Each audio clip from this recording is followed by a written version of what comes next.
Hello, this is Matthew Klippenstein, a regional manager for Western Canada for the Canadian Hydrogen and Fuel Cell Association, also former Plug-in BC employee. And this presentation is on hydrogen fuel cell electric vehicles in British Columbia. As a little bit of background, the Canadian Hydrogen and Fuel Cell Association is an industry group, lobbyist, I guess, Ontario, Quebec. There's an affiliated organization in the Maritimes, and we're working on Alberta and the other prairie provinces as well. For this presentation, I'll just start with a little bit of information on hydrogen and fuel cells at the world level, shrink down a little bit to the Canadian perspective, and then to the BC context after that. And then after that, we'll get to the hydrogen fuel cell electric vehicles themselves. The first question a lot of people have is, why is hydrogen hot right now? Why is it fashionable and getting a lot of attention? That's a very reasonable question. Until about 3 years ago, governments were only interested or ambitious enough to go for -20, -40, maybe -60% greenhouse gas emissions. And in those situations, hydrogen doesn't really have much of a role. You can accomplish that by cleaning your grid and slapping batteries in as many light-duty vehicles as possible. If you want to get to net zero, though, which governments have been trying to do since about 3 years ago, thanks in part to the student strikes, then you need hydrogen. Hydrogen is like the keystone, really, to any net zero commitments. That's why this time hydrogen is here to stay. It's a big topical thing, whereas in other years, in the 2000s and the 1980s, it was kind of a niche, nice-to-have solution without a problem, really. Now there is a problem, and hydrogen is the solution. In terms of how hot, quote unquote, hydrogen is, we've got on the left here a chart from Bloomberg New Energy Finance showing a bona fide hockey stick in terms of electrolyzer shipments. And electrolyzers are devices that turn electricity, often renewable electricity, into hydrogen. They generate hydrogen and oxygen by splitting water using electric current. And you can see that starting around a couple of years ago, we've had tremendous growth in electrolyzer shipments. That will continue.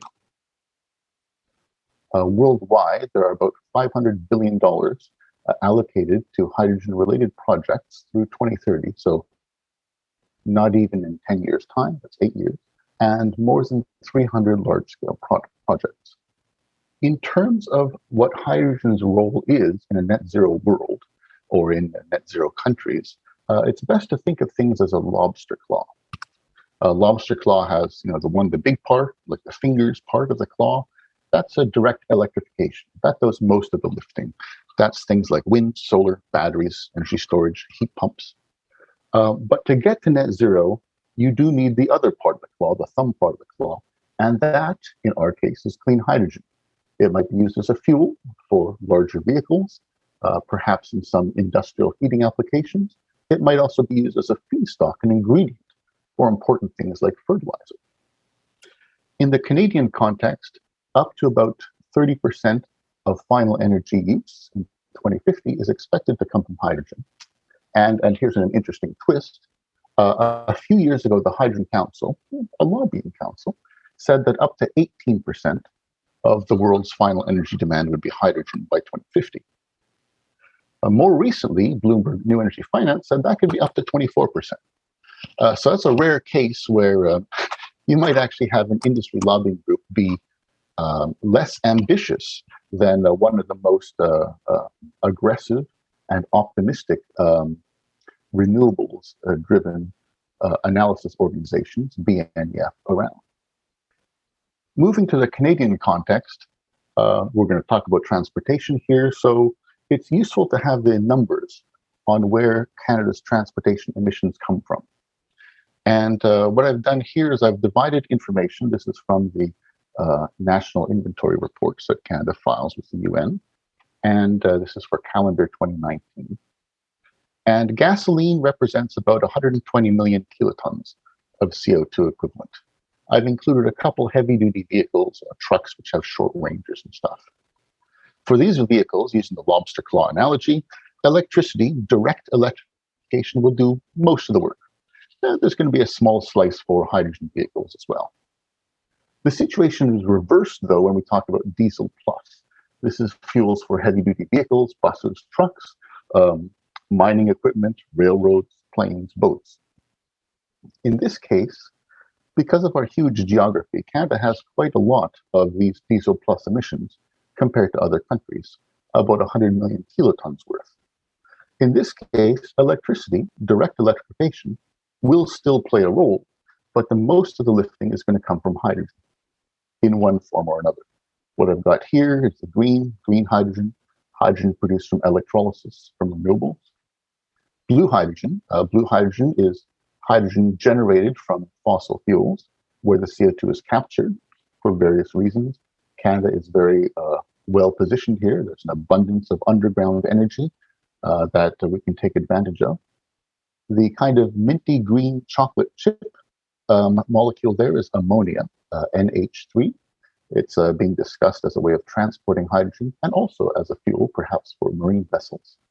And finally, the little thing which looks a bit like a caterpillar with a little black and a red segment, that's methanol. Methanol is also being discussed as a convenient liquid fuel that marine vessels can use in their transoceanic shipments. Basically, the one-sentence version of this is that on the lighter-duty vehicle side, direct electrification will dominate. That's awesome. On the diesel plus side, when you're talking about larger vehicles, we're likely to see hydrogen in some form dominate. And that's also awesome as well. The goal is to get to zero after all. Shrinking down to the British Columbia context, the BC Hydrogen Strategy estimated that about 10% of British Columbia's greenhouse gases, about 7 out of 69 million tons of emissions each year, would be fulfilled by hydrogen. This is mainly, but not only in transport. So you can see on the little circle chart there, about 60% of those emissions reductions would come from transportation. Which brings us to the transportation side, which is why you're all here. A good rule of thumb to envision transportation, the role of electricity and hydrogen, is to think of the analogy between exoskeletons and endoskeletons in nature. If you're a small creature like an insect, maybe going up all the way up to the size of a crab, it's hard to beat an exoskeleton. They're very light, they're very strong, and they have advantages that interior skeletons, endoskeletons, don't offer. The thing is, in the animal kingdom, the bigger you get, if you have a skeleton of any sort, it is going to be an endoskeleton. It's going to be an interior skeleton. You might have a few very small creatures who are vertebrates, have skeletons, like hummingbirds, cats. But as you move into the bigger animals, hippos, whales even, then every one of these guys has an interior skeleton, an endoskeleton. And the analogy holds with transportation as well. If you're a small vehicle going all the way up to some trucks, for example, then it's hard to beat batteries. Batteries are awesome. They work very well. But the larger you get, and perhaps the longer your mission profile, then the more we get advantages on the hydrogen side. It's just it's a trade-off. So the bigger the better, really, for endoskeletons and for hydrogen. Today, we're going to be talking about light-duty vehicles, which don't get a lot of attention on the hydrogen fuel cell side, but I'll be trying to show you why they should. Maybe the best way to think of hydrogen fuel cell electric vehicles is to think of McDonald's Filet-O-Fish sandwich. The Filet-O-Fish is only a few percent of McDonald's sales. 95, 97 maybe percent of all the meat they sell is either beef or chicken. Quarter pounder, Big Mac, Chicken McNuggets. Now, McDonald's introduced and keeps the Filet-O-Fish as an option on its menu to accommodate as many customers as possible. They want to serve everyone. This is a different strategy from what, say, KFC uses. They're like, we just want to have the chicken market. We just want to serve people who eat chicken. McDonald's takes a broader approach. We want to serve everyone. Everyone's a possible customer. There's a parallel with government in that government is not always about efficiency. Government is all about universality, serving everyone within the possible bounds. In Canada, we have official bilingualism, despite the fact that outside Quebec and New Brunswick, maybe at most 5% of people in any province or territory are francophone. We do that because of universality. We try to make sure everyone can be accommodated within our broader social goals. So just as McDonald's offers the filet of fish for the quirky people who happen to want a fish burger, only a few percent of people might prefer a fuel cell vehicle over a battery electric vehicle or a plug-in hybrid. A very cool thing we've had happen in the Metro Vancouver and Victoria area recently is that the availability of hydrogen and the availability of hydrogen fuel cell vehicles have allowed some fleet operators to start using the technology. Right here, we've got HTEC at the side of the slide. They provide the hydrogen for the 4 stations on the network. Modo, a car co-op, which I joined in 1999, has several Hyundai Nexo fuel cell electric vehicles. Lyft, the ride-hailing company, also has several drivers driving these vehicles, allowing them to drive zero-emission vehicles despite not always being able to charge at home. And most exciting of all, at least to me, Geozone, which is an eco-courier. They found out about the availability of fuel cell electric vehicles, and so they are adding fuel cell electric vehicles to their fleet of battery electric vehicles. Very cool. So what we've had happen is that even though in 2020 with COVID, usage was fairly flat, fairly consistent, the availability of more hydrogen and the knowledge about the availability of its vehicles has allowed usage on a weekly basis to, on a per station basis, to more than quintuple. At the end of the year, there were 5 times as many refueling sessions per week as there were at the start because there's more vehicles on the roads. What this chart shows is the number of refueling sessions per hydrogen station per day in British Columbia. You can see that things were pretty flat, pretty modest in 2020. And then we had a big growth in 2021, rising from a little more than 1 refueling session per station per day to more than 6. Now, we have 4 stations in our network here, 3 in the Metro Vancouver area, 1 in the Victoria area.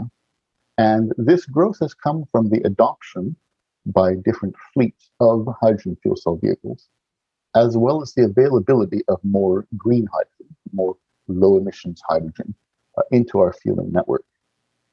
I just want to speak quickly to some of the fleets which have been early adopters here. You'll see at the bottom is HTEC. They're the vendor, the provider of hydrogen. They also built the stations. Above them, you'll see the logo from Modo, the car co-op, which I happened to join in 1999. Modo has a fleet of several Hyundai Nexo fuel cell electric vehicles, and they complement the co-op's efforts to go to zero-emission vehicles with their fleet. One of the opportunities with fuel cell vehicles is that Modo doesn't have to worry about negotiating and then deploying and then installing and then maintaining level 2 charging stations at the assigned parking spots.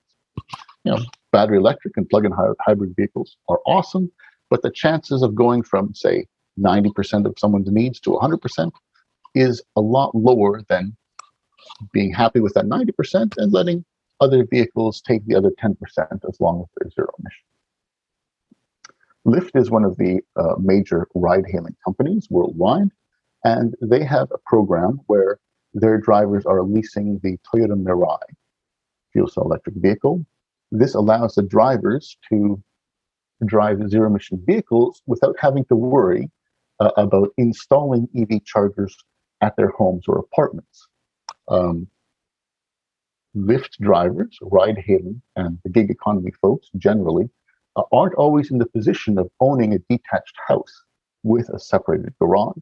So it's important to have solutions which fit all people's needs, including renters and those folks living in apartments. Most exciting, Geozone is an eco-courier based in Victoria. They have recently committed to purchasing 40 fuel cell electric vehicles to complement their current battery electric vehicle fleet. They found out about the vehicle's availability, did some numbers on the business case, and decided that this technology could help them expand their zero-emission vehicle courier business, which is very exciting. The major takeaway from this slide, I suppose, would be that as fleets become aware of hydrogen fuel cell electric vehicles, and as hydrogen becomes more available, we'll see more usage and be able to eat at CO2 emissions from the opposite end as the battery side. Another way of thinking about hydrogen here in 2022 might be to think of cell phone networks in 1982. You know, right now we only have the 4 stations in British Columbia. We have several more being built. A lot of people will note, well, you can't really drive anywhere super long distances if the network is that small. That's very true. And that criticism applied to cell phones as well 40 years ago. Not only was there very little infrastructure supporting cell phones were expensive, heavy, had poor call quality, and had to be recharged or used in cars, limiting their viability for most people. It's like a kind of a crazy thing. Why would someone need a bulky, expensive, low-quality phone when landlines were about to get the benefits of fiber optic data transfer technology? A bit of an analogy to the fast charging we have now. So there's an infamous story where McKinsey told AT&T, the US phone monopoly, phone company, that there would be 900,000 cell phone users worldwide by the year 2000. And there were 738 million. The lesson here isn't that there are going to be 738 million fuel cell vehicles on the roads. That probably won't happen. But the lesson here is that as infrastructure gets built, hydrogen use will skyrocket. As you get more coverage in more regions, then it will be more viable for more people and more businesses to make use of hydrogen fuel cell vehicles and to develop new business cases for them, as GeoZone eco-couriers did. This is a map of the hydrogen stations currently in North America. You can see it's probably pretty close to what the cell phone coverage was back in 1982. We have 4 stations currently in British Columbia, going to 18 in a few years. 1 station in Quebec. There's also a mobile station, so it's kind of a 1 asterisk or 1.5. That's expected to go to 5 in the next couple of years. And there are 49 in California, moving to about more than 120. These are stations where the funding or permitting is in place and has begun. There are also plans to develop stations in Washington State as well as Alberta. So again, the simple fact that in 2022 there's very little hydrogen infrastructure isn't perfect, not ideal, but it's similar to the situation where we had very little cell phone coverage in 1982 across North America. It'll grow. As it grows, people will find uses for the technology, and that will help reduce emissions because it'll displace combustion.